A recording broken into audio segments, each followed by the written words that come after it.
Howdy folks, I'm Skip Ruddertail, your otter editor, and this is episode 13A of the Bad Dog Book Club. Today we're proud to feature a story by Andres Cyanni Halden, Friday's Child is Loving and Giving. Our good friend Foozzball picked the story out for us, and it comes from the just-published anthology, The Fortune Teller's Poem. This anthology features the work of Teiran, Foozzball, Whyte Yoté, Fahl, Hirosaki, Kyell Gold, in addition to that of Mr. Halden, who is also the collection's editor. If you enjoy today's story, be sure to pick up a copy of the book at FurPlanet.com. Our thanks go out to Andres for the story, and Fuzzwolf at FurPlanet for letting us share it with you today. Enjoy! Friday's Child is Loving and Giving by Andres Cyanni Halden. Read for you by Vance. First published in The Fortune Teller's Poem in 2011 by FurPlanet. Molly died in a car accident. Well, to be completely honest, she'd been pronounced dead at the hospital, but that wasn't what mattered in the end. My kids had to deal with it either way, especially the youngest, Sharon, who didn't really understand that Mommy wasn't coming back. The older kids, Jake and Sandra, both started crying in the hospital, which made Sharon start too. I didn't really know how to console them, since, to be fair, I wasn't really in a sane state of mind either. It's been 3 years since then, and I'm a bit fatter, and my kids were a bit older. Now, since I'm a sun bear, black fur, gold collar, the whole shebang, an extra 20 pounds or so isn't that noticeable. All my kids are heavyset, but I like to think that's more because they're bears and not because I raise them on mac and cheese, pizza, and ice cream. I love those kids, more than I think I've ever loved anything else in the whole world. As soon as Jake was born, I finally understood why my dad used to freak out every time I did something stupid or nearly killed myself. I'd do anything for them, even punch a police officer, which I'd done once, but that's another story. Jake just turned 12 a couple days ago. He'd been recruited onto the football team, which I was half proud of and half terrified about the whole situation, since it seemed half the team ended up with broken legs. My daughters are 10 and 8, and I'm scared shitless of the day they discovered boys are more than just Ken dolls. Jake already had a girlfriend, but he wasn't one of my little girls. I wanted to keep them safe. Besides, all three were my whole world. I rearranged my work schedule, what I did with my friends, and work vacations around what they needed. I suspected Sandra knew she had me around her little finger, but I still tried to treat them all the same. Problem was, my work had to start cutting back. I wasn't management and probably never would be. I dropped out of high school. Molly'd been the brains in our house. So if I wanted to keep a full schedule, I had to start working evenings a couple of days a week. I didn't like going in right before the kids got home from school and not getting back from work until after they went to sleep, but it was either that or live off of cat food. All the neighbors had kids of their own, so that forced me to hire a babysitter. The first person I called was my mom. I might not like her very much, for reasons I won't go into right now, but when it comes to her grandkids, she does what's best.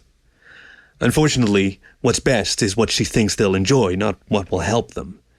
Every time they leave her house or she leaves mine, all three are buzzed off sugar. She buys them gifts, lets them watch TV all night, takes them out to the park, and everything else so they will adore her. Problem is that spoiling lasts right until they're out of hearing. Then her attention turns to me. I haven't dated anyone since Molly, and my mom likes to remind me of that every time I see her. It took her exactly 1 year after the accident for her to start mentioning single sun bears in her neighborhood. I wasn't able to move on, but the subtle hints moved to outright suggestions after 2 years. My neighbors couldn't keep up with my kids either. It wasn't that Jake and Sandra wouldn't listen or Sharon misbehaved. Everyone nearby just had their own kids to take care of. The Mortensons had 6 kids. It wasn't that weird for rabbits, but 3 more just drained them. The Smiths liked me, liked my kids, but never believed it when their little brat caused trouble, so Jake ended up with the blame. Finally, I decided against going with a high school kid, too rigid of a schedule, and put up ads at the local college. It took a few more weeks of having to mooch off neighbors, but eventually a junior named Laith responded. My first thought when the kid came was just how small he was. Sure, I'm a big guy, well over 200 pounds, but he couldn't have weighed more than $110. I had to admit, he was cute. Big ears, smoky grey eyes, sandy fur, and clothes that fit him well. I liked the mix of a button-up light purple shirt and jeans. His tail swished behind him, and when he asked to use the bathroom, I caught a glimpse of his rump under his tail. No, that wouldn't work. The little fox was here as a babysitter, not anything else, and I needed to keep everything professional. Besides, I probably didn't have a chance. was old, fat, and had children that were in my sole custody. It was like the unholy trinity for never dating. "So, 3 kids?" the fox asked, walking back into the living room. He took a seat on one of my couches, tucking his legs under him. I couldn't help but smirk. Only someone as small as him could sit all folded up like that. "Boy, 2 girls. He goes to sleep at 11, the girls at 10. "Are they allergic to anything?" Now that told me that he didn't want to screw this up. "We're all allergic to peanuts. I've got EpiPens in the medicine cabinets." The fennec nodded without asking me to elaborate. He must know how to use them.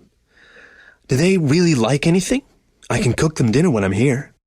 "Do they really like anything? I can cook them dinner while I'm here." How had no other parent scooped this fox up? It made me smile that he wanted to get on the kid's good side. "Mac and cheese. I've got boxes in the cupboard."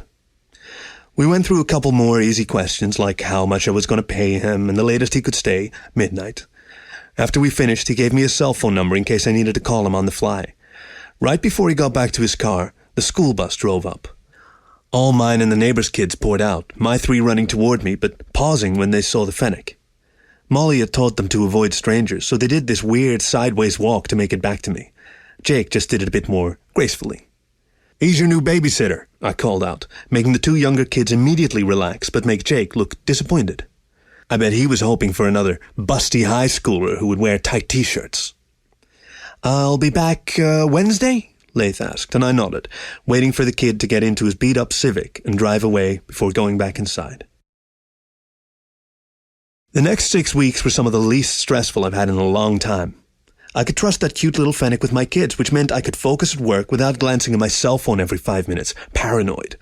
None of the guys in my section of the office had kids, and most were a decade younger than me, so I couldn't really expect understanding or support from them. Besides, computer work might be monotonous, but it was the best job I could get without a degree. On Friday, while I clicked through work emails, my boss came around the corner and into my cubicle. Now, I like Jim. He's a nice guy, but he and his wife don't have any kids, so he doesn't understand that I need a lot more time off than the 20-something guys just out of college. "I'm gonna need you to come to work on Saturday," he started. The blotchy-colored male leaned against the corkboard barricade and handed me a fresh cup of coffee. I resisted the urge to sigh. I knew it wasn't really his fault. The guys in the ivory tower made them keep the office open all the time, but that didn't stop me from resenting being there at weird hours. "Is that going to be a problem?" Shaking my head, I closed the email window and started with all the other crap I had to do today. I saved up a lot of vacation time, but I couldn't just squander it. There were football games, parent-teacher conferences, and other days I needed to save everything for. Sure, it meant less time with my friends, but there was something else I needed to save a couple days for. "I need next Monday off," I mentioned as he turned to walk away. My mom wanted to see her grandkids, and she wasn't something I really liked to push about things like this. So as soon as the district had a teacher work day, I had to take a day off and drive them the hour down into the country. Farms, horses, sheep. It all made me want to puke these days. "I think I can make that happen." His unsure tone bothered me, but I didn't ask for full days off most of the time, so hopefully he'd comply. I got back to work, trying to ignore the nagging idea that I would have to spend an entire weekend at my mom's. By the time my dinner break came around, my feet were already hurting. My building had a food court on the ground floor, since there weren't any fast food places within a few blocks, so I grabbed a plate of fries and a Coke before sitting with some of the other guys from the office. 2 of the wolves were trading stories from their weekends, both had gotten laid, and almost everyone else was entranced, so I ate in relative silence for a few minutes before one of them pulled me into the conversation. "You gotten any tail lately, Brian?" "No," I answered immediately, making the coyote in the group roll his eyes. "You gotta get out, man. Go to a bar. Come to a club with us." These guys couldn't really understand what it was like to have kids. How could I explain it? I might put everyone to bed early, but I couldn't go anywhere. I'd ran to the grocery store around midnight before and been paranoid the house would burn down while I was gone. "I've got 3 kids. "Well, don't you have a babysitter?" one of them countered. Yes, I did, and I could hire him to have a fun night out. However, what would I say to a young lady? I hadn't dated in more than a decade. Would the same pickup lines work? Going out with these guys would probably mean I'd go home alone anyway. They all worked out and had fashion sense. "I'm not leaving him overnight." They didn't want to drop the subject, so I ate as fast as I could, answering questions with 1, maybe 2 words at the most. I'd give it some thought, but it could wait. Maybe in a few years, they'd be able to relate, but for now, I finished eating. Threw the takeaway container into the trash and trudged back up to my cubicle. I could spend the rest of my hour on the computer. By the time I got home, I was mentally exhausted. My feet hurt from having to walk memos all around the building, and I just wanted something to eat. I knew there wasn't anything fresh in the fridge. There never was, but there had to be at least one TV dinner left. When I walked in, the fennec was curled up on the couch, his English textbook open on his lap. "There's leftover spaghetti in the fridge," the fox commented, turning a page in his book. God, I wanted to keep him. After putting the Tupperware container into the microwave, I slumped down on the couch. Laith only took up the leftmost corner against the arm. I took up the rest. "The kids are already in bed," he said, closing his book before standing up and beginning to gather up all his stuff. Him leaning down to pick up his bags and books gave me a good look at his cute little ass. Damn it, I needed to stop looking at him.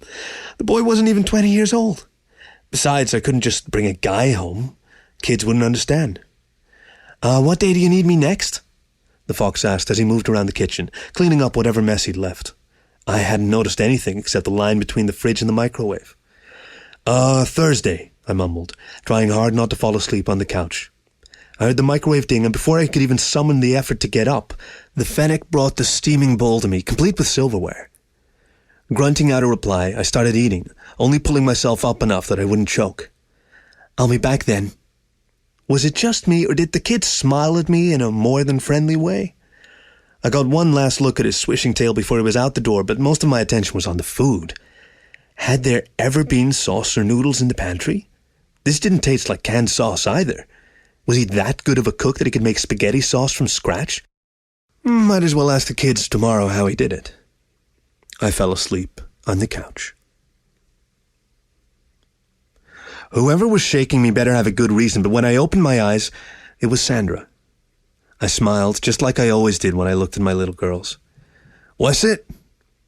Even if I could realize that my little cub was in front of me, didn't mean my voice wanted to work, whatever time it was. "Can Sharon and I have pancakes for breakfast?" She looked at me with her best please eyes, and I melted. Sure. Go wake up Jake." She scurried off, which was good, since as soon as I tried to stand up, pain shot up my spine and I let out a string of words I didn't want any of my kids to learn.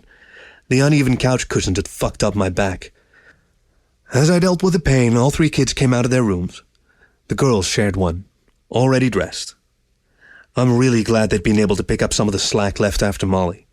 A pang went through me, thinking about the stuff she used to do for the kids. She'd been the nurturer, me the worker, and the kids knew it. I think it was mainly Jake trying to help pull some of the pressure off me, playing the role of both parents. After breakfast, I tried to get the knot out of the small of my back, but even Jake didn't really have the strength to get that deep under my extra layers. Just to make matters worse, I was out of those icy hot things that always helped. What was I gonna do? I couldn't sit down because that just sent spikes of pain up my spine, and I couldn't spend the whole day in bed. I hobbled around trying to ignore it while I did laundry, wiped down the counters, and picked up my own bedroom while the kids watched cartoons. I accidentally bent down a little too much, reaching for a sock, and swore again, and this time the kids heard me. "Daddy!" Sharon called out, walking around the corner into my room. "I'm fine, sweetie," I said through gritted teeth. No, I wasn't, but they needed to think that. "Jake wants to know if he should call the doctor." "No." The last thing I needed right now was another bill. Just then, the doorbell rang, making me shuffle half-bent over to the front door. Just then I realized I'd left it unlocked the whole night. It was Laith. "I forgot one of my books here," he said, a smile twitching at the corner of his mouth, seeing me gimped. "Come on in." At least the kids weren't giggling at me. They all looked really worried. As I turned around, small paws pressed into my back. "Here," the fennec said in a very soothing voice, and I groaned. His paws, way too petite to have any real force, started massaging into my back, finding the knot almost instantly and in seconds, making it start to loosen.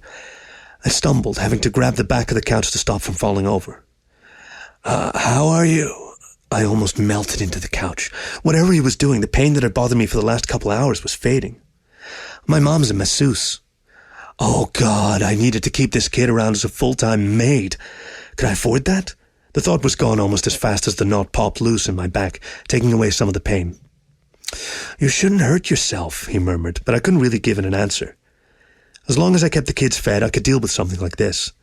It took a few more skilled prods and poked, but soon I could stand completely up again. "Sit down," the fox ordered, and I wasn't about to argue. He walked further into the house when I finally got comfortable, and after a few minutes, I realized he was probably picking up the forgotten clothes, dishes, and toys around the house. "You don't need to do that," I called out, making him walk into my field of vision and glare at me, but there was no venom behind it. "You threw out your back. Sit down. If you want to pay me, you can." I noticed that he didn't actually say I had to. Wait, was he cleaning my house without being paid? It all sounded so wrong, but I didn't want to argue. My back felt good. "I've got 4 brothers and 3 sisters, all back home." It suddenly made sense why I can control my kids so well. "You're the oldest." "Yup." He pulled a small paperback out from behind one of the couches, setting it on the kitchen counter as he moved around. "Both parents work?" That made him pause for just a moment. "Yeah, Dad's a real estate agent." "Oh, lots of money that way." That was a job I'd looked at a couple of years ago, but working off commissions just seemed too volatile. "It's why I could come out here to college." He stepped out of sight, unintentionally ending the conversation. I leaned my head back against the back of the couch, trying to remember everything I needed to pick up today. I think I dozed off because after blinking a few times, Laith was sitting next to me, watching one of the kids' DVDs with them. All 3 were silent, which really surprised me. Normally they talked through the movies, jumping and chatting excitedly through the whole thing, except when Molly glared at them. Did this fennec have that same skill? "I figured you needed to sleep," he whispered, passing me a bag of potato chips. Why was this kid so nice? I wasn't paying him right now, and come to think of it, I hadn't paid him for the last couple of days. It took me a couple seconds to fish out my wallet and pass him a couple 20s. That cover it?" I asked, and much to my surprise, he actually gave me $10 back. "That does." Was anyone his age this honest? I really shouldn't question it, but the nagging thoughts now began. No one was this nice. Was he casing the place? In a few days, would he ask to borrow money and then disappear on a drug trip? He looked so innocent, especially for a college student, and when I caught a reflection in his wide eyes, I forgot about my worries for a while. I don't know how long we all sat there, but eventually Laith got up and made everybody dinner. Was he just hanging out with us? Was he worried about my kids? Normally I'd be offended by someone trying to raise my kids for me, but that's kind of what I paid him for. If he cooked for them, the easiest way to poison the kids in my worried mind, then I could trust him. It really didn't matter what he made, but when I smelled mac and cheese and grilling hot dogs, I knew why the kids loved him. They were behaving, so he catered to them. Just like a parent. Just like Molly. I just sat there watching the fennec, his ears and tails flicking as he walked around the kitchen, showing Sharon the proper way to mix the cheese into the macaroni and making sure Jake didn't burn the wieners. Sandra tried to help, but since there wasn't anything left to delegate, she just set the table, putting out enough plates for the 5 of them. Damn, this fox could even stop them from complaining where they sat at the table. How did he do it? "Come on, Daddy," Sharon called, and I lumbered into the kitchen. No need to waste good food like this, especially since I didn't have to put forth the effort to cook it. Laith stayed around all evening. I didn't really have the heart to kick him out, especially after he'd fixed my back, kept the kids quiet, and then made dinner for all of us. God, how much would I have to pay him to get him to do that every day? Wait, the fox was in college. He had other more important things to do. It was Saturday, so all the kids could stay up later, but Jake got a call from a friend and decided to spend the night over there. The girls both went back in their room to watch a movie that I didn't want to, so the fennec and I were left in the living room, the TV on some 24-hour news station that I only used as background noise. Thanks for doing all this, I mumbled, kind of embarrassed he'd been here for so long. I was on the couch with the little fox beside me. His scent was subtle. I hadn't really picked it up before now, but for some reason it made me think of a barbecued dry rub. Subtle, but fragrant. "You needed it," he whispered, leaning against me. God, one of his big ears flicked against my shoulder. He was so cute. Was he just being friendly? Romantic? Did he just have a different definition of personal space? I still appreciate it. Now I couldn't resist. I placed a big paw on his knee, covering it in half his thigh. Since he was only wearing shorts, I could feel how soft his fur was. It was a weird thing for me. See, since I'm a bear, all my fur is rough and Molly's fur was just as coarse. Neither of us really tried to make it smoother since it would have taken ridiculous amounts of shampoo, but his almost felt like silk. I pressed my nose against the top of his head. Now, it might sound weird, but when you're domesticated, the little things turn you on. I could smell hints of the slightly burned hot dogs and mac and cheese in his fur, and it just made me think of him in an apron and nothing else. I didn't even know what his bare chest looked like, but I can imagine it.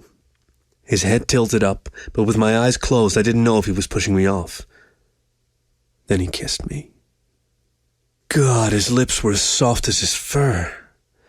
I didn't really know how to describe it, except the slight salty taste of potato chips definitely made me part my lips and listen to him gasp. I breathed in as he breathed out, my paw moving up to cup the side of his head. Then he broke the kiss, letting out the cutest little whine, almost painful. I thought I'd heard him, but when I opened my eyes I saw what it was. My fingers were lightly brushing against one of his ears, making me think it was his weak spot. I ran my wide fingers over the edge of his ear, smiling as his eyes closed and shivered. No, this was wrong. He was a decade younger than me, and I paid him to be here, despite the fact that I wanted to pull him into my lap, pressing my nose down against his shoulder. We need to stop, I whispered, knowing I couldn't really put any force behind that. The fennec just kissed my cheek, a blush going from his throat to the inside of his ears. I'd always been able to feel the heat of a blush, but never with anyone that had light enough fur to actually see it. I'll be back Thursday. It took a few more ear flicks and fumbling, but he eventually got out the door without much more awkwardness.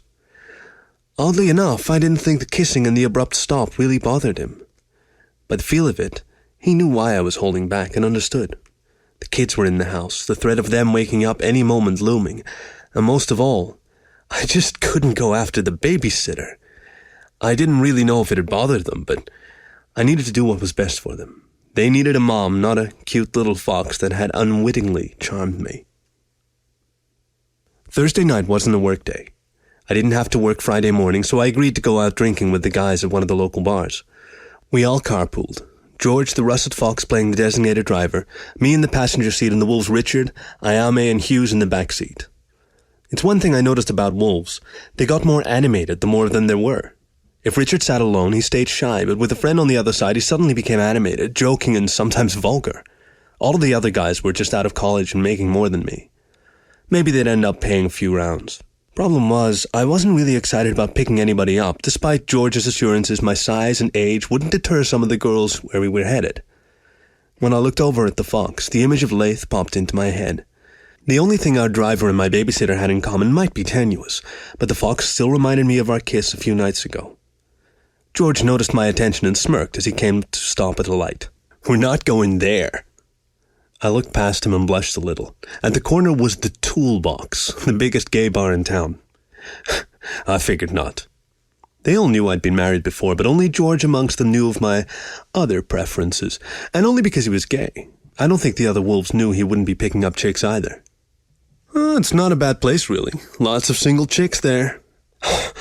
We're not going to some faggy bar, Hughes yelled. I want beer, damn it, not girly drinks. Richard and George both rolled their eyes. And what's wrong with drinks that don't taste like piss? The Vulpine retorted, turning back to look at the group of wolves. Hughes snorted.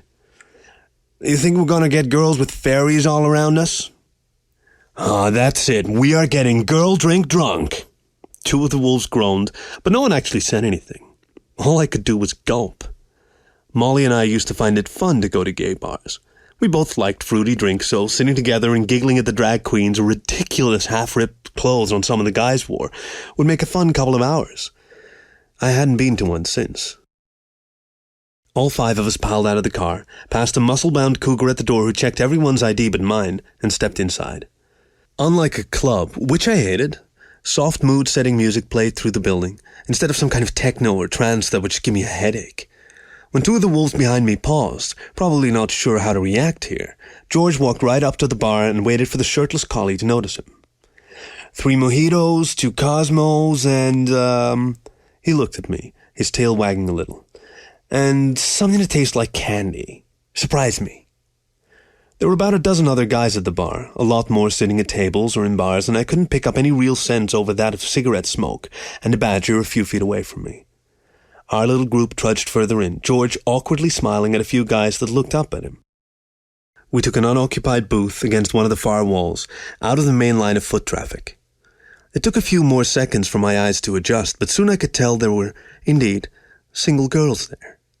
A group of femme wolves sat a couple booths down from us, 3 vixens spaced between them. Hughes noticed. "How are they going to see us?" he whispered, but almost as soon as drinks reached our booth, the girls kept glancing back at us. I knew what was happening, even if 2 of the wolves and the fox didn't. They were playing the "Are they?" game. 5 of us in dress shirts, sitting in a bar full of skinny, attractive, half-dressed guys. We had to be straight.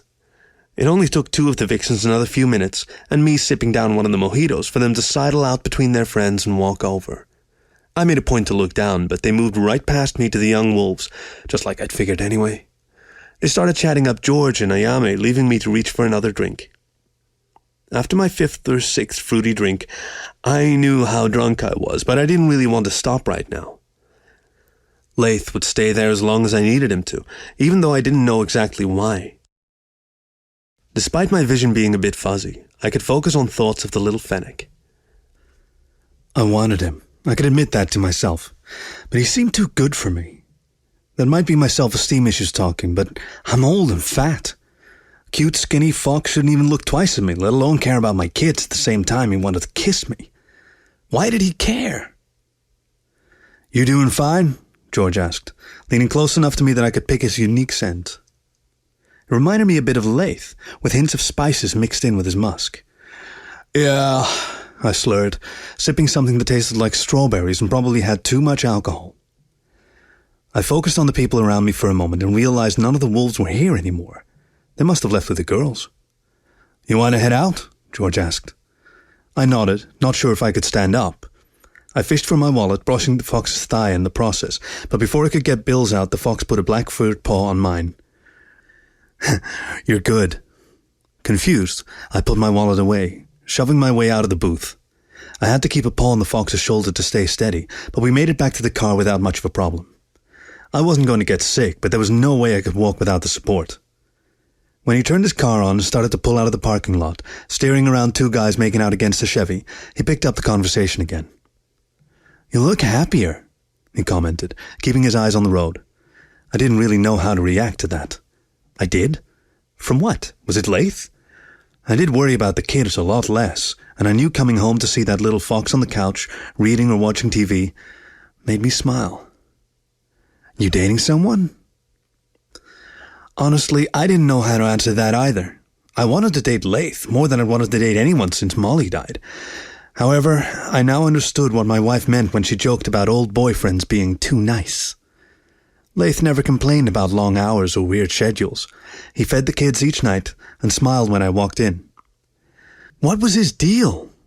I'd rather he be selfish or bitch about when I wanted him to babysit than take everything in stride. Not really." "Well, want me to come over?" I thought about it. I was drunk, but I still remembered I needed to call and check with Laith about it. I focused on the dashboard, trying to figure out the time, just after midnight. That early? I'd expected to stay out until 2 or 3 in the morning. My thick fingers couldn't really work the buttons, but when it came to a stop sign, George was nice enough to reach over and dial my house for me. I forgot he knew the number. It only rang once. "Hello?" The fennec sounded completely awake. Good, I hadn't woken him up. "Can you stay a little longer?" I wasn't sure if those were the words he heard, but I know that's what I said. "Sure," he answered immediately. "I don't have class in the morning." No arguments, no negotiation, just doing what I asked so the kids wouldn't be in the house alone. "Thanks." I could hear a TV on in the background, so I let him get back to whatever he was watching. It only took us another few minutes to get to George's apartment. He lived a few miles down from me in a much nicer suburb, surrounded by identical houses, the only thing separating each home being the car in the driveway. Once he parked, he helped me out. I still couldn't stand very well, and walked me inside. I always liked coming to his place. The spacious living room smelled like baking, since most of the time the fox cooked all his own meals. Smells from all the food in the last week lingered, creating a pleasant mix without it smelling too much like a restaurant. He helped me to sit down on the couch, which I promptly sunk into, and walked into the kitchen, his tail swishing. "So what's his name?" came his voice from the kitchen, and despite the fact I tensed up a little, I still told him. It seemed weird to me that he assumed I was dating a guy, but then again, he might just be able to pick up on things like that. Foxes are sneaky that way. "Laith." I could hear the fridge open and bottles being pulled out. Were we still drinking? When he came back, I was surprised by the bottled coffee he passed me. "Help you sober up a little before you go home. I don't like sitting in cafes." I smiled, toasted, and only had to wait a few more seconds for the fox to continue. "He your babysitter or your boyfriend?" I knew if I thought about it, I couldn't help but say it, and George might be able to help me. "Babysitter." The fox whistled. "That can be weird. I guess he's nice, though, if you let him around your kids." Even through my haze, I could see George's sarcastic smile. I freaked out after I let him babysit, and he gave him coffee. He just didn't have the experience with kids. "Yeah." I looked down at the bottle, trying to figure out what it reminded me of. It tasted like coffee, sure, but something else I couldn't quite place. "So how old is he?" I paused, since I didn't actually know, but I could hazard a guess. 20, I think. Junior in college. George just smirked a bit wider and placed a paw on my arm. Oddly, the physical touch helped add a little weight to his words. "If he's nice to you, your kids love him, and he's hot on top of it, what's the problem?" I didn't know an answer to that, so I just sipped my cold, too-sweet coffee in silence for a few minutes. When it was empty, the fox took both our bottles and threw them away, and the caffeine let me stand up on my own. We made it back to my house by 1, and George was nice enough to make sure I got my door unlocked before driving away. I tried to be quiet, but when I noticed the TV was still on, I knew the fox was still awake. He'd curled up against the arm of the couch, one of the Afghans from the linen closet wrapped around him. He must get colder faster than my kids. He looked up at me, his smoky eyes bright with the reflected light. I noticed the books piled around him. He must have been studying. "Sorry about being out so late." I swayed a little. Apparently the coffee hadn't blocked all the booze. Laith unwrapped himself from the blanket and stood up, turning off the TV in the process. The remote must have been in there with him. "Need some help?" I didn't want to nod, but I did, waiting for the tiny fox to get close enough that I could put an arm around his shoulders. God, he smelled good. And then it hit me what the coffee reminded me of. Him. There was just a hint of pleasant spices, like a reminder of cinnamon, under his natural scent. We trudged back to my bedroom, and when we made it, I couldn't resist but lean down and kiss him on one of those big ears. Maybe it was the booze, maybe the confidence George had given me. I didn't know for sure, but he gasped at the contact. "I'll see you next week," I mumbled. There wasn't any need for him to be here on the weekend, and tomorrow I got off work before the kids got home. He nuzzled my shoulder. He couldn't reach any higher without stretching, and helped me get to my bed. I didn't hear him leave, but trusted him to lock up. When I woke up in the morning, I'd be hurting, but it wasn't something a little Alka-Seltzer wouldn't solve. Monday rolled around, and I piled all the kids into our minivan, only bringing some games for when Mom decided to spend time with me instead of the kids. I only visited a couple of times a year now, despite the fact that she was close, mainly because of the discussion she kept bringing up. It's something I hated, and my mom was the only one who actually had it with me. My dad had died before any of my kids were born, and if he knew what she was pushing, he might have hit her. I knew he used to, so it wouldn't have made a difference, but might have shut her up. I might be going to hell for that thought, but she had never been nice to me or my brothers. I think sometimes she deserved it. Driving up to my mom's ranch brought back a lot of unpleasant memories. There was the barn I used to have to clean out, alone, when I sassed her back, the tree I'd broken my arm falling out of, my brother had pushed me, and the small gravesite behind the barn where my father, 2 brothers, and uncle were buried. Sometimes I do feel bad outliving my older brothers, but I couldn't control that Eugene had decided on a drunken stunt after 1 too many shots of tequila, or that Victor had contracted hepatitis and been too stubborn to see a doctor. At least Dad had died in his sleep. Mom was out in the yard when I parked the car, causing the girls to scramble out and rush into her arms. She was about the same size as me, fat, short and stocky, but with surprising strength as she lifted the kids up. Jake paused. I knew he was old enough now to realize she wasn't very nice. She complained about how he acted, complained about me in front of him, and that pissed him off. He understood I was doing my best, and rather than jumping out of the car, he shut the door and looked at me. "I don't want to stay here tonight." "Oh, we're not," I assured him, taking the keys out of the ignition and unhooking my seatbelt. "We're just going to stay for the day, then drive back home." "I don't like Grandma." That made me sigh. Neither do I. I met her in the yard after she disentangled from the girls, and her eyes went from pure, falsified happiness to stern. "I see you're still dressing the same." Her tone and smile made the girls think she was being nice. I knew otherwise. My loose, bleach-stained shirt and slacks kept me covered, and I was fine with not trying to impress anyone. "I'm comfortable," I said.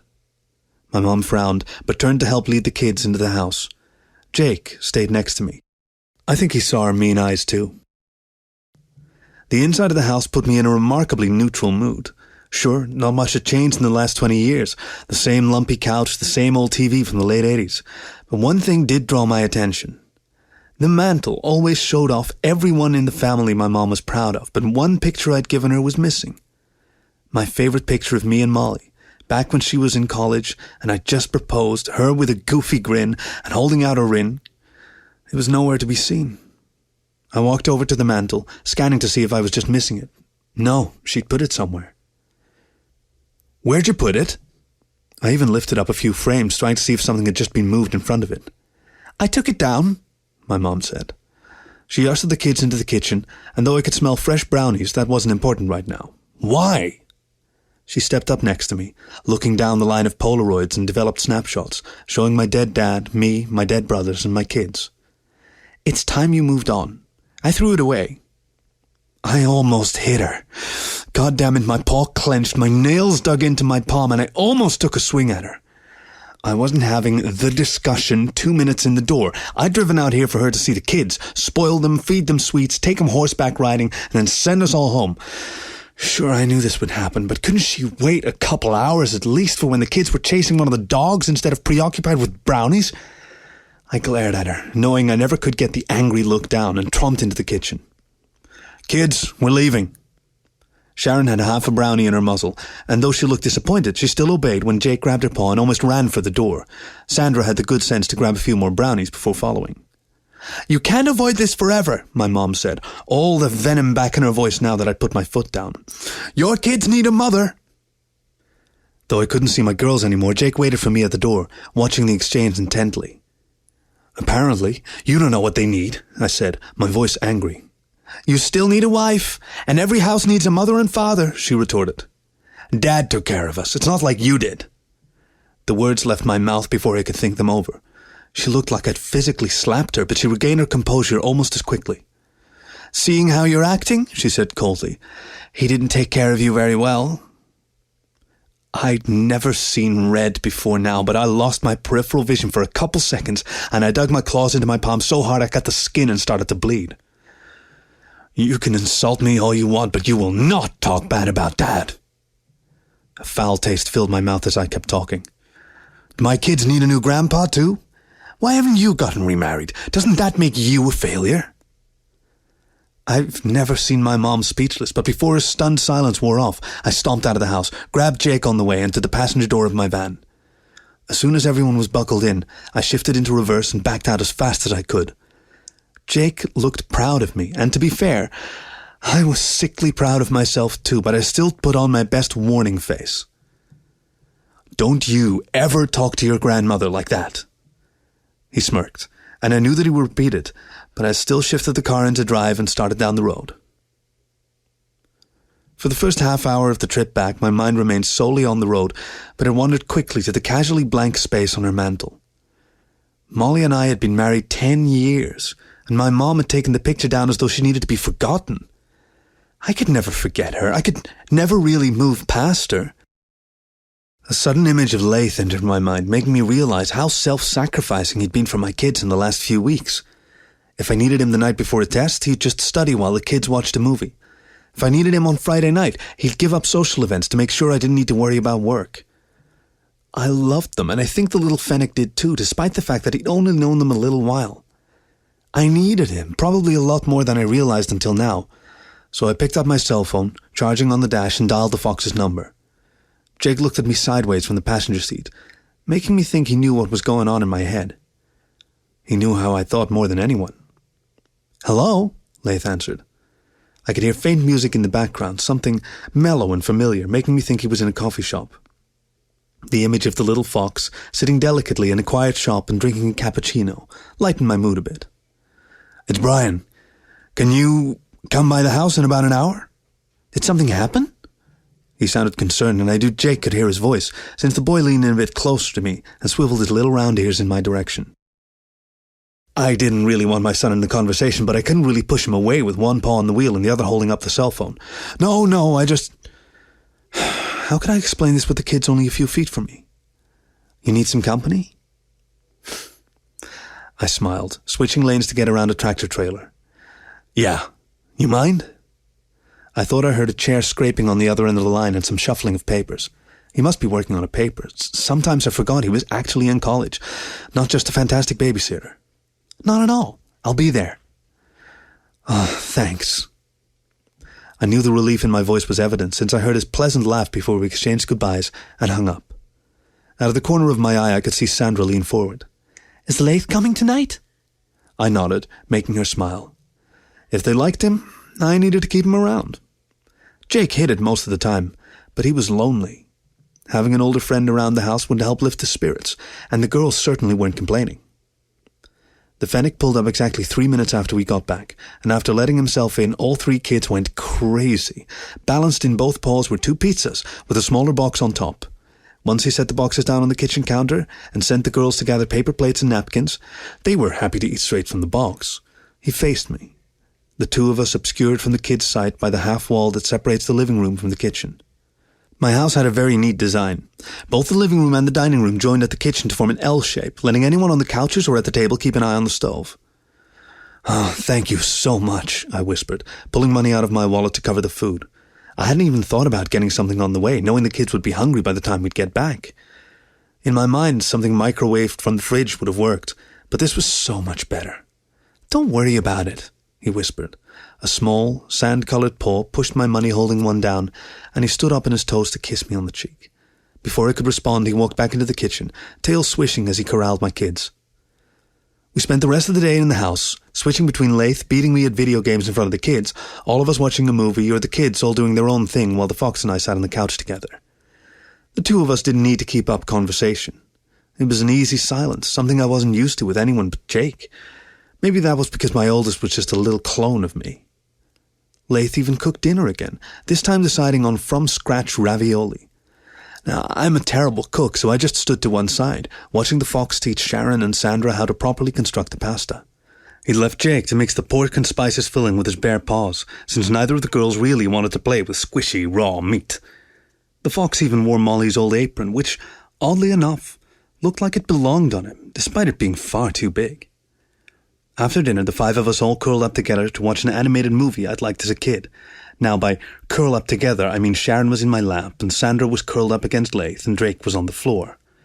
All 3 kids kept their eyes on the screen, but I couldn't help but keep glancing over at the young fox, so comfortable with one of my kids dozing off in his arms, smiling at me when he caught my eyes with his own. When the movie ended, and I turned on the evening news, it was already past the girls' bedtime and creeping up on Jake's. They all begrudgingly slunk off into their rooms through the combined efforts of the fox and me. When I heard the last door close, I pulled Laith over to me, pulling a blanket over the 2 of us. He snuggled up against me, his head resting against my chest. God, he smelled even better now, the mix of his subtle natural scent and dinner making me need to keep an arm wrapped around him, press him against me. The kids were in bed, hopefully, and wouldn't be moving again until I woke them up for school in the morning. The fennec's skinny little body slid up, soon leaving Laith sitting in my lap, his lips pressed against mine, his paws on my shoulders. To be fair, I'd been thinking about it, but whatever was going on in China distracted me.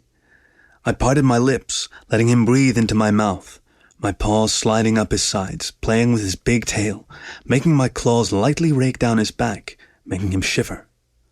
He was straddling one of my thighs, his thin legs gripping me as he pulled his muzzle up, gasping as I kissed down his neck, my broad tongue caressing across his exposed throat. My big fingers couldn't really work the minuscule buttons of his shirt, and when he noticed what I was trying to do, he helped me.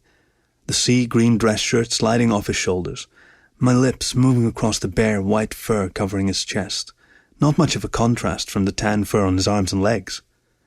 He whimpered, so low I wasn't sure if I imagined it or not, and I picked him up, not wanting to wait anymore. I carried him into my bedroom, shutting and locking the door behind me.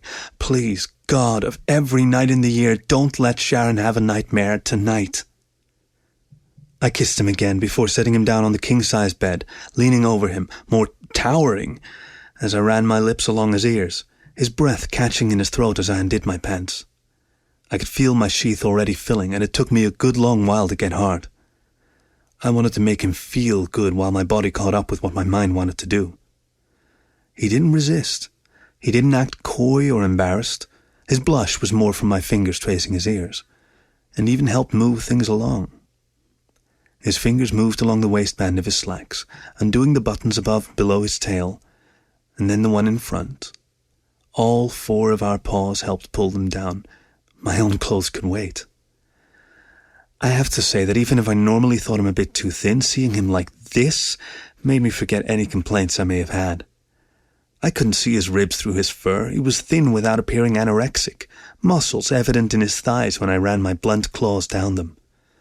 He looked almost ethereal, with his light-coloured fur against my deep blue sheets. The only colour besides sand and ivory was the smallest point of red where the head of his shaft rose from his sheath. I climbed over him, my knee almost slipping on the edge of the bed and ruining the moment, but I caught myself and ended up on all fours on top of him, our faces even, as he ran his paws across my still-covered chest, panting heavily. I tore my shirt off, a moment of self-consciousness piercing through the haze of need, that he might be disgusted by my gut, but his paws didn't cease their gentle exploration, as though they wanted to touch every inch of me. I stayed like that, kissing him, letting his paws get used to me, until I looked down and saw the rest of his shaft out in the cool bedroom air.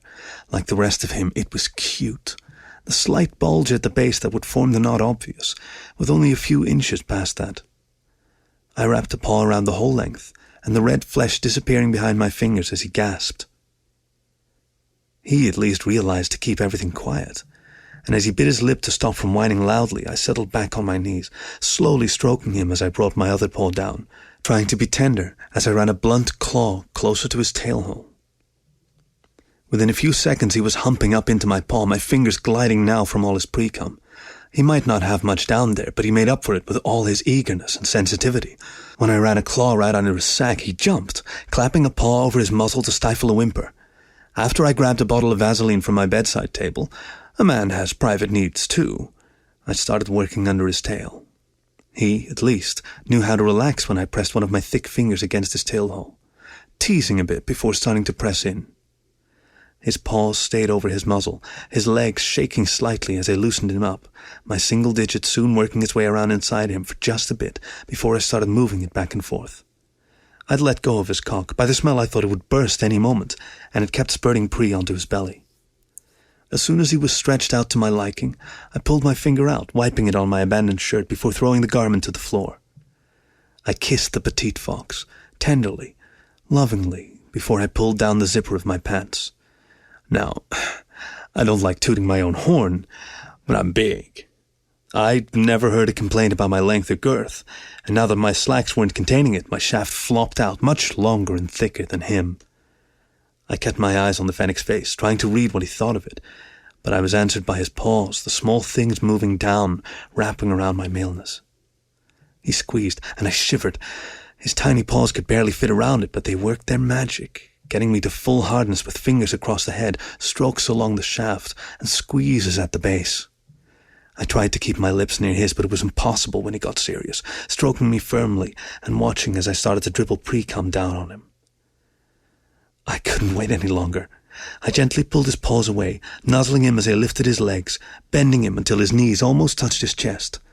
I took some more lube to apply to my own maleness, loving the way his tongue shot out to lick at my throat, as I made sure I wasn't going to split him in half. When I pressed the head of my shaft against his tail hole, he stayed relaxed, just leaning up to grip my shoulders and kiss me. I tried to be slow, I really did, but I just sunk into him, bottoming out in the first thrust. Laith caught his breath, a high-pitched whine filling the room. We stayed still for just a single terrified moment, both of us afraid of waking any of the kids. But once no footsteps echoed in the hallway, I nuzzled him, keeping my paws on his hips as I pulled back. He kept virtually silent, gritting his teeth.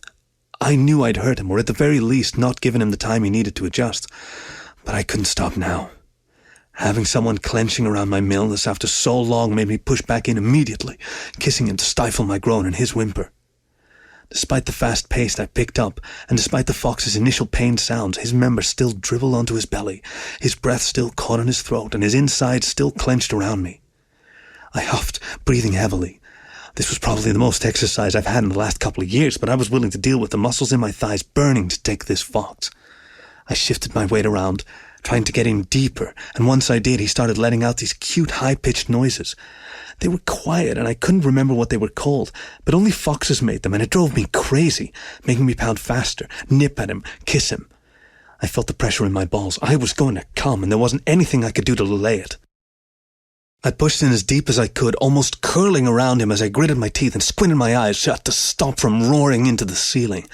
I could feel him squeezing down as I coated his insides with cum, his lips against my throat, his whole body shaking.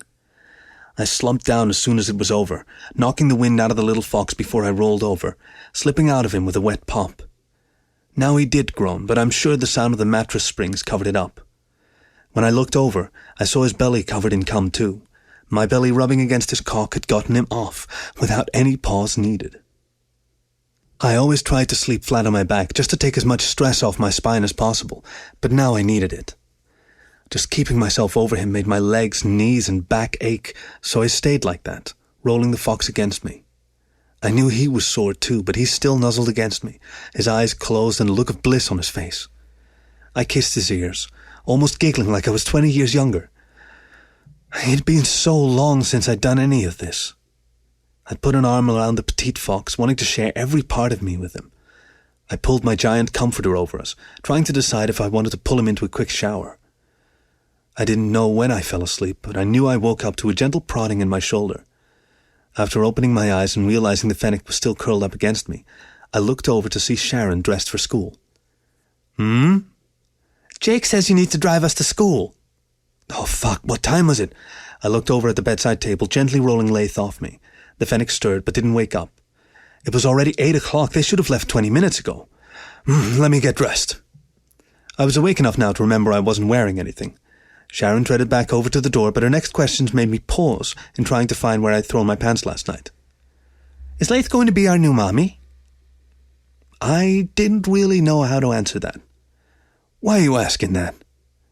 I rubbed my eyes, hoping Jake had turned on the coffee pot for me. Well, Mommy used to sleep in bed with you. I dunno. Even if she didn't look satisfied with that answer, she still walked out of the room and let me find some clothes. By the time I got back from dropping the kids off and having to check them all in at the office, Laith was awake and the shower was on. I let him have the time alone, but after he stepped out, wearing only a towel, I put an arm around him and gave him a nuzzle. You don't have to go just yet, I murmured, more because I wanted to explain the important things. Even if my little girl had seen us in the morning, she was young enough that the same bed excuse would still work. That excuse wouldn't work with Jake. Oh, I should, the little fox said, standing up on his toes to kiss me. When I broke the kiss, wanting so much more than that, he hugged me. We won't do anything in front of the kids, he added. When I looked down at him, I could see that he wanted me as much as I'd be needing him. Nothing? Nope, he reiterated, kissing me on the cheek. I'm their babysitter, and when I'm here for that, that's what I'll be. I couldn't really think of anything to say to that, and I really liked the idea, so I just pulled him close. Anything more complicated could wait. The house took on a different dynamic after that. Laith would come by most days, both when I needed him to babysit and when he came on his own. The kids knew there was a difference, especially considering that the fennec and I stayed a few feet apart when I was paying him and cuddled when I was not. It wasn't just the babysitter arrangement. If I paid him on days when he spent the night, I felt like I was treating him like a whore. Of course, the nights when he came by when I was home meant we could have our fun. We waited until the kids were all in bed, then he spent the night. I hadn't gone down on a guy in a long time, but it didn't take me very long to get back into the motions. Honestly, and I know it's terrible, but I thought it was funny when he went down on me. He couldn't fit me in his muscle, but damn, he tried. Above everything else, I didn't want to monopolize Lath's life, but it seemed like I wasn't giving much say in the matter. He would stop by almost every day I didn't keep him employed, stretching up to kiss me on the cheek, being sweeter than almost anyone I've ever dated. He cooked, cleaned, acted in every way like a dutiful housewife. By every way, I include after the kids went to sleep. He did everything he could to satisfy me, as though all he wanted was to make me groan, dig my claws into him and fill him with cum. I got a phone call a couple of weeks later that sent me on edge. Molly's father wanted to come see the kids. I liked him a lot more than my own mom, and it's one of the reasons Molly and I could lean on each other. She ended up with just a father, while I had just a mother early in our adulthoods. The problem was, I didn't know how to explain Lath to him. As far as he was aware, I hadn't dated anyone since his daughter, and to be fair, I doubt Molly had ever told him I liked guys as much as girls. So when he came by on a bright Sunday, I made sure Lath went to a movie. Once I made some coffee, I slumped down against the kitchen bar and waited for the kids to calm down. They hadn't seen him in a couple months, and it helped that he always arrived with presents. He's actually smaller than me, both shorter and thinner, but he still had the bear shape. Jake temporarily detached from him with a handheld game system I didn't recognize, Sandra with a book series he thought she'd like, and Sharon with more stuffed animals for her room. Once they went to put their gifts away, he walked up to me. "How you doing?" He put a paw on my shoulder, not being overly familiar or formal. "Better now." The bear half smiled, the same way Molly used to. I couldn't resist but smile back. She obviously had inherited his magnetism. "It's good to see the kids again. They coping?" It had been 3 years, and even Sharon had stopped having nightmares about it a while ago. But he wasn't asking about who was going to replace her, which I really appreciated. I knew it had everything to do with the fact that it was his daughter eventually being replaced. We chatted quietly until the kids came back in, diverting his attention. After a few hours and 3 cups of coffee, I heard the door open. Before I could rush him back out, Lath walked in, dressed in jeans and a sleeveless, artfully ripped t-shirt. Mr. Swanson looked at him sidelong, but when he walked into the kitchen without a pause, the older bear went back to the kids. "I told you to stay out of the house today," I murmured, paranoid about our connection being discovered. The fox didn't reflect any of my worry, though, instead just starting to open the cabinets and clear off some stuff on the kitchen counter. "I can't find my psychology book. Figured I would check here since it wasn't in my dorm room." "Oh, just make it quick." He smiled, his tail swishing back and forth as he walked back toward the bedrooms. My father-in-law looked in his direction again before telling the kids to hold on a moment. That the babysitter?" I nodded, forgetting the kids would probably talk about him. One of the girls must have brought Lath up. "He's, Something passed over the other bear's eyes, a mix of worry and concern. Smaller than I expected." "To take care of my kids?" I poured another cup of coffee, but nearly dropped the pot as Mr. Swanson continued. "To sleep with you?" As I very carefully set everything in my paws down, I kept my eyes on the older bear. Sandra and Sharon must have let something slip, since they wouldn't see anything with talking about the fennec currently roaming out of sight. I don't think I saw anger in my father-in-law's eyes, but there was definitely a few other things going through his head right now. "Look," he said, taking a sip of coffee to collect his thoughts, "I know you like guys too." That almost made me breathe a sigh of relief. I wouldn't have to deal with more than one level of exposure today. But a college guy? Now, I needed to word this right. The only person who might love my kids more than me was Mr. Swanson. It took me a couple seconds of silence to put everything together in my mind. I looked around the corner. Lath still probably couldn't hear me, because if he could, those giant ears of his would burn with his blush. Honestly, he's better with my kids than I am. I couldn't ask for someone better. He can't replace Molly. There was a tension in his words that I knew I needed to placate. I thought about my wedding ring, sitting in a small jewelry box in my medicine cabinet. No one could take her place in my mind, but I knew now I could be with someone else, not necessarily to cover her up, but to be the loving person in my life that she'd been. Oh, he can't, but he makes the kids happy. He makes me happy. Isn't that enough? He still looked a bit uneasy, but emotionally sated enough to sigh. Well, that's what's important. Just then Laith came back into view, no book in his paws. It must be somewhere else. Both his ears flicked once, out of sync, before he stepped up to the oldest bear in the room. "Glad to meet you, Mr. Swanson." My father-in-law gripped the offered paw, smiling a bit weakly, but still smiling. They exchanged pleasantries, but my eyes moved to my kids. All 3 sets of eyes were on the 2 guys talking, as though this solidified Laith's place in the house. When the older bear excused himself to go back to the kids, the fennec smirked at me. "I'm glad I came over here. He's nice." I stepped away from him for a moment to put my coffee cup in the sink. "Where else do you need to check for your book?" "No, I just figured that would be a good excuse to stop by while Mr. Swanson was still here." His grin when I turned back around was as much proud as mischievous, making me put an arm over his shoulders. "Oh, you're a sneaky fox." He kissed under my chin in response. Once Mr. Swanson left, it was time for the kids to go to bed, and they all said goodnight to both me and Laith. I pulled him into my bedroom, my lips against his and making him walk backward until he fell onto the mattress. We undressed each other, but rather than progressing from there, I just pulled him into my arms, kissing over his ears, his face, and making him whine when I trailed down to the sides of his neck. He was putty in my big paws, and once he was completely relaxed, I pressed my lips to his ear and growled. "Oh, you're a very bad fox." Laith giggled. "Do you feel better?" he whispered, and I had to admit, I did. I still think it's a little weird. He kissed me on the throat, nearly breaking my concentration on being good. "Sandra has a girl in her class who has 2 moms." That didn't really make me feel better, but I still kept the fox in my arms, gently nibbling on his ears as I fell asleep. He cared about me, he wanted me, and he was concerned about what was best for my kids. We both needed sleep, but I didn't care that I was tired. I held him as he slept, hearing his gentle breathing and hoping this would last. The kids loved him, and I was getting close to it. He might be more than a decade younger than me, but by the way he fit so well in my arms and how we worked so well together, I wanted this seemingly self-sacrificing person. If he could do this much for me and my kids, I would do everything I could for him. It took me another 2 months before I could say it. I know those 3 words were probably the 3 most powerful in the world, so I didn't want to say it early and not mean it. It ended up happening on the couch, the little fox cuddled up against me with one of my arms over his shoulders. His muzzle was against my chest, almost purring as the kids did their homework at the kitchen table. We'd given up keeping everything hidden a couple of weeks ago, after Sharon asked if we were mad at each other since we weren't touching in front of them. I pressed my lips to one of his ears, ignoring the tiny shiver, and whispered something I'd been saving until I was sure. Now I was. "I love you." He smiled against my chest. I didn't have to hear it back since I already knew he felt the same. I kept rubbing his ears even after he started to shiver and wiggle around, knowing he wouldn't push me away.